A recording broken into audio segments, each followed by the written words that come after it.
This cartoon, ladies and gentlemen, is what normal people call a false comparison. Because slightly fewer regulations on emissions is exactly the same thing as burning the forest down. The same doomsday predictions that have yet to come true for years are suddenly going to come true because of Zeldin. People want affordable cars and see through the global warming propaganda. The liberals do not have a leg to stand on. So if Solyndra or Planned Parenthood lobbied to elect a Democrat, would that be acceptable? Something tells me that Miss Sorensen would not have a problem with that. And it is not just corporations. Hollywood, unions, and liberal billionaires all donate massive amounts. I'm not going to regulate what these people do with their own money, because what they do with their own money is none of my business. If I do not care what you do with your money, why should you care what I do with my money? Yeah, we now know that boy was placed there for a photo op. He was hungry because Hamas spends money on weapons and not food. But he also had a condition that made it look worse, because his mother and siblings were doing relatively fine,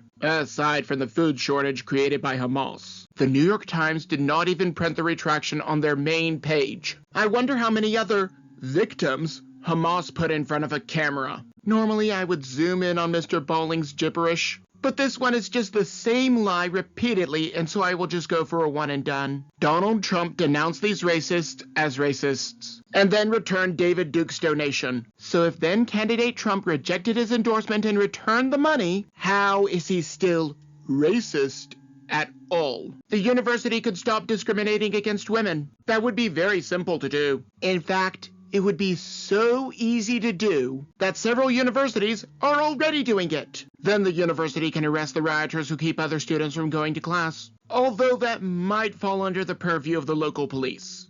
Either way, getting the money is so simple, a white liberal could figure it out. Poor Israel distributing the aid. Poor UN being forbidden from distributing the aid. Meanwhile, Hamas is too busy stealing the aid to help their own people. How many other countries give food to the civilians during a war? Go ahead. I will wait. In the meantime, how many more photo ops need to be debunked? I will just zoom in on this one part. CBS is still going to air plenty of Democrat talking points. They're just going to air them in a way that actually makes money. Since Colbert was and still is a money pit, why keep throwing money in? Something tells me that liberals are not going to let this propaganda go anytime soon. There was a carve-out in the big, beautiful bill to give $50 billion to these hospitals. So let us imagine that Mr. Lukovich's scare tactic is true for a moment.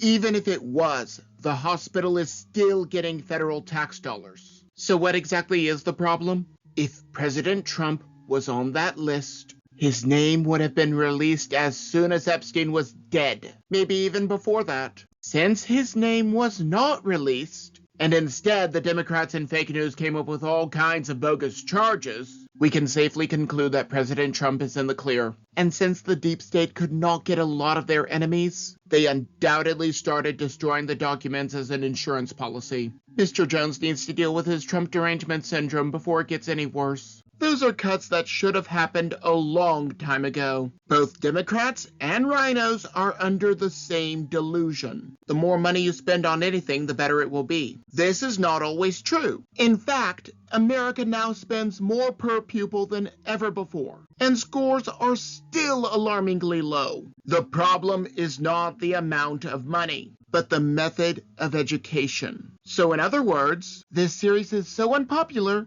that it cannot exist without federal funding. Blue's Clues, Dora the Explorer, Little Einsteins, and countless other shows have to compete on the free market while being educational. And if, like Colbert, people do not want to watch it, it goes off the air. Even the era for public television has long gone by with the internet and public libraries. Either produce something that people are willing to buy, or just disappear forever. Name me one thing that President Trump has done that made him a, quote, white nationalist dictator, close quotes. Go ahead.